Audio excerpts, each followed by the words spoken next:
আমি ৰসময় ভক্তিৰ সোৱাদ লব পাৰিছোনে নাই পৰা, বা সেই ৰসময় ভকতিক আবাহন কৰিবলৈ আমি আমাৰ হৃদয়খন সুস্থ কৰি লৈছোনে নাই লোৱা। আপুনি ৰসময় ভক্তি মাগিবলৈ হলে আপুনিও ৰসত ডুব যাব পাৰিব লাগিব। যদি মোৰ অন্তৰত ভক্তিভাৱ নাই, ভক্তিৰস নাই, সেৱাৰ ৰস নাই, শ্ৰদ্ধাৰ ৰস নাই, প্ৰেমৰ ৰস নাই, আনন্দৰ ৰস নাই, তেতিয়াহ'লে আমি ৰসময় ভক্তিক আবাহন জনাব নোৱাৰো। আৰু ৰসময় ভক্তি আমাৰ অন্তৰলৈ আহিলেও আমি সেই ৰসময় ভক্তিক ধাৰণ কৰিব নোৱাৰো। সি আমাক ভেদ কৰি পাৰ হৈ গুচি যাব।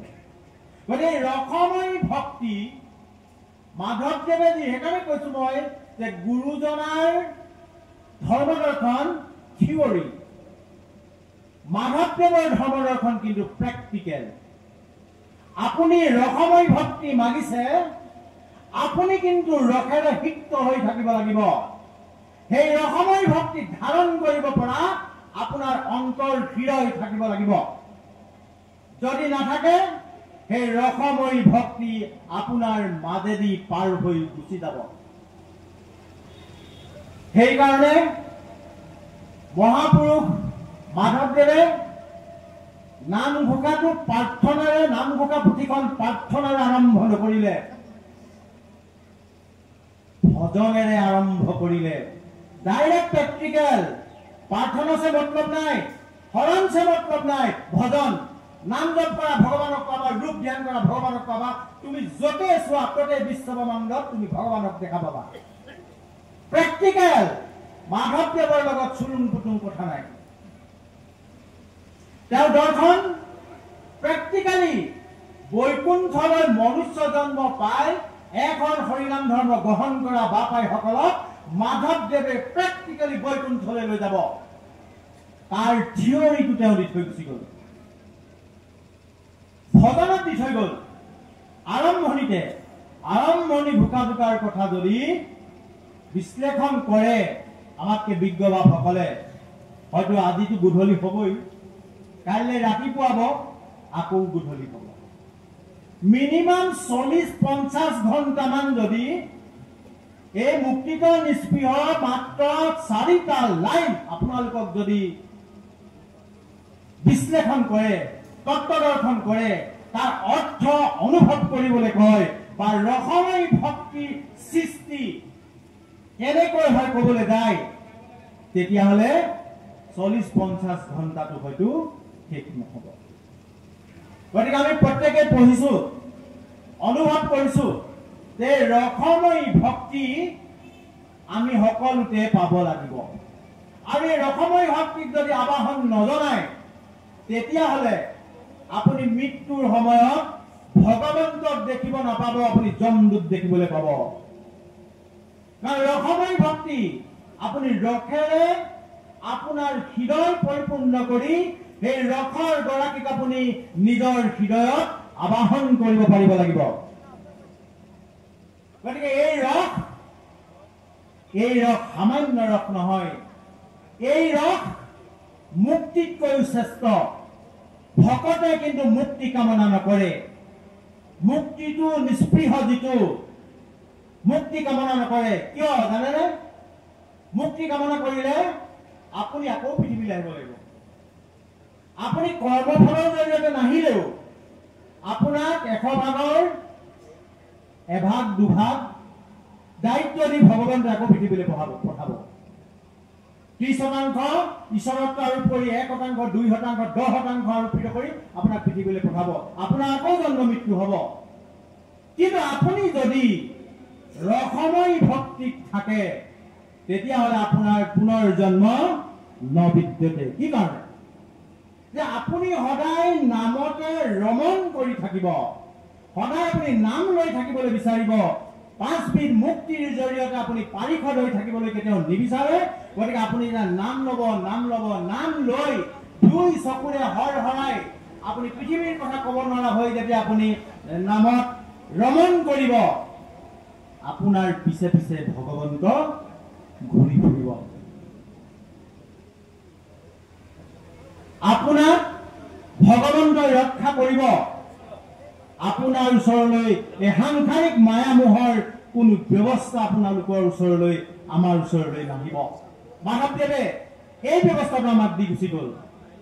গতিকে মাধৱদেৱৰ যি সাহিত্য, সি পৃথিৱীৰ ভিতৰত এক অনন্য সাহিত্য। বিশ্ব সাহিত্যত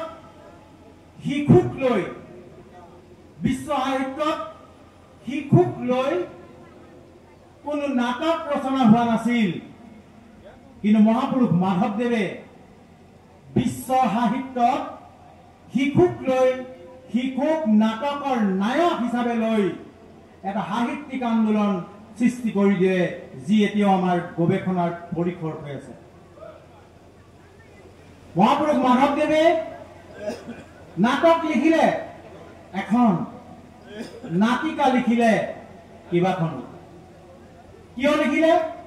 যে নাটকৰ পূৰ্ণাংগ পৰ্যায়তকৈ এখন নাটিকাতে সকলো বস্তু সোমাই থব পাৰি, যিটো বৰ্তমান সময়ৰ আমাৰ মানুহৰ মাজত ভাৱবাহী, বাৰ্তাবাহী মেছেজ হিচাপে আমি পঠিয়াব পাৰোঁ, দিব পাৰোঁ। গতিকে সংস্কৃতিৰ ক্ষেত্ৰত যিকেইটা টান টান ৰাগ মাধৱদেৱে লিখিলে, আমাৰ শিল্পীসকলে পৰিৱেশন কৰিবৰ কাৰণে বহুত কষ্ট। গতিকে শংকৰদেৱে যিকেইটা লিখিলে বিভিন্ন কাৰণত নষ্ট হ'ল যদিও যিকেইটা মাধৱদেৱে লিখিলে সেইকেইটা কিন্তু অতি সাংঘাতিক ৰাগ। ৰাগ সংগীতত তাৰ স্থান সদায় বহুত ওপৰত।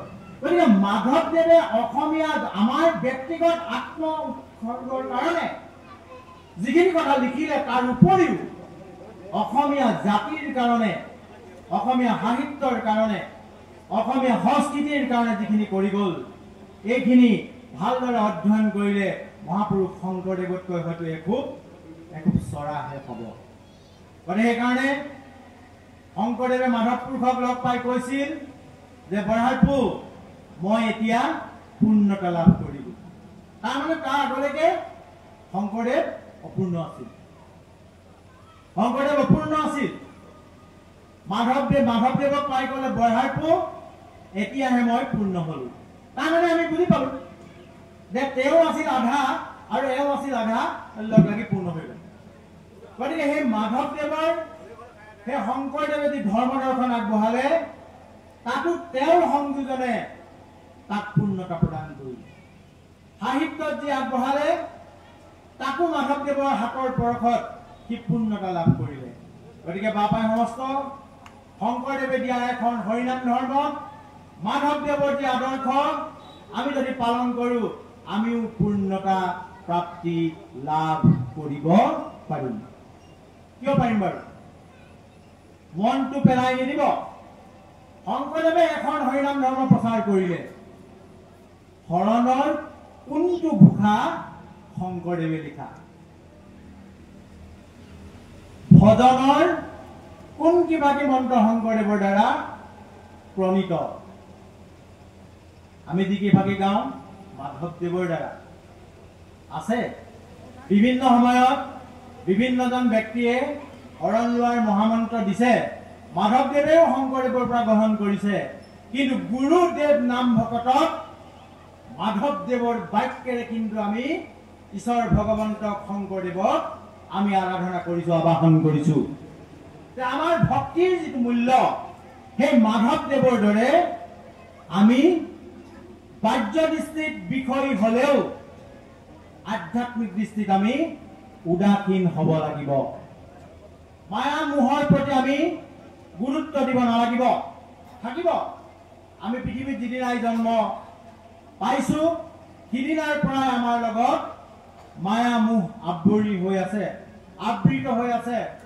আৰু আমি ঈশ্বৰক যেতিয়া শৰণ লৈছোঁ, সেই মায়া মোহবিলাক আমি লাহে লাহে লাহে লাহে আঁতৰাব লাগিব। মই যদি শ্ৰদ্ধা প্ৰসংগ কৰোঁ, কিন্তু মোৰ মোবাইলত যদি মনে মনে কেইবাগৰাকী নাৰীৰ পৰাও যদি মিছ কল আহি থাকে, মোৰ ভকতি নহ'ব। সুন্দৰকৈ কীৰ্তন গাই ভোৰতাল বজালেও গধূলি আৰাধনাৰ সময়ত কিন্তু তেওঁলোকলৈ মনত পৰি থাকিব, মানে পৰকীয়া প্ৰেম আমাৰ ভকতৰ আছে। আমাৰ ভকতৰ এনেকুৱা আছে, গুৰুজনৰ গুণানুকীৰ্তন কৰাৰ পিছত অকণমান ডেমকেয়াৰ টনিক অকণমান নাখালেও মনটো ভাল নালাগে। এই হ'ব দিয়া, এই পৃথিৱীত কিমান দিন জীয়াই থাকিবা, যি সময়ত যিটো কাম, গধূলিহে নাম লওঁ, এতিয়া পাৰি ফুৰি কোনেও দেখা নাই, পুতুককৈ সোমাই ৱাটাৰ এটা নহ'লে হাফ এটা মাৰি আহিলো। বা ইজনে সিজনৰ এনেকুৱাকৈ কুৎসা ৰচনা কৰিছো,